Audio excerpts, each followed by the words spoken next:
এবারে এই জন্মতিথি শুরু হচ্ছে 16ই আগস্ট শনিবার, 30শে শ্রাবণ, মধ্যরাত্রি পর্যন্ত উপবাস। ভগবান ভক্তবৎসল আর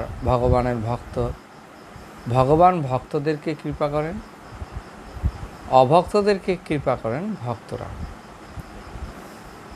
তো ভগবানের আবির্ভাব তিথি, ভগবান আবির্ভাবের যে তিথি,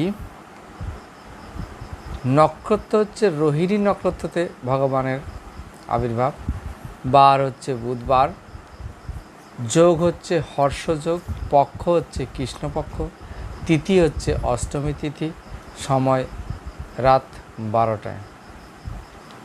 ভাগবতে উল্লেখ আছে দশম স্কন্দের 2য় অধ্যায়ের 9 নম্বর শ্লোকে ভগবান কৃষ্ণ নিজে যোগমায়াকে বলেছেন কিভাবে নন্দ মহারাজের গৃহে আবির্ভাব হবে।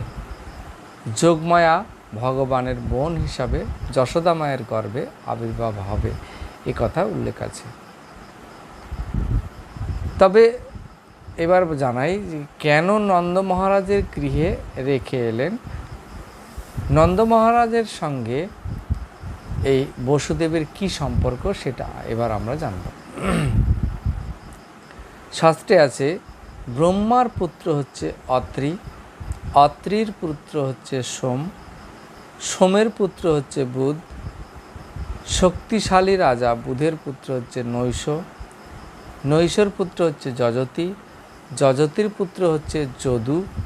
এই যদু বংশের ধার্মিক রাজা হচ্ছে দেবমী। এই দেবমী 2 পুত্র, নাম হচ্ছে প্রথম পুত্র সুরসেন, দ্বিতীয় পুত্রের নাম হচ্ছে পর্জন্য মহারাজ।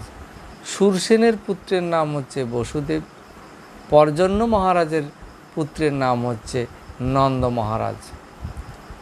আর এদিকে মথুরার রাজা উগ্রসেনের স্ত্রী পদ্মাবতীর গর্ভে দুর্মিল্য নামক অসুরের দ্বারা মিলিত হয়ে কংসের আবির্ভাব।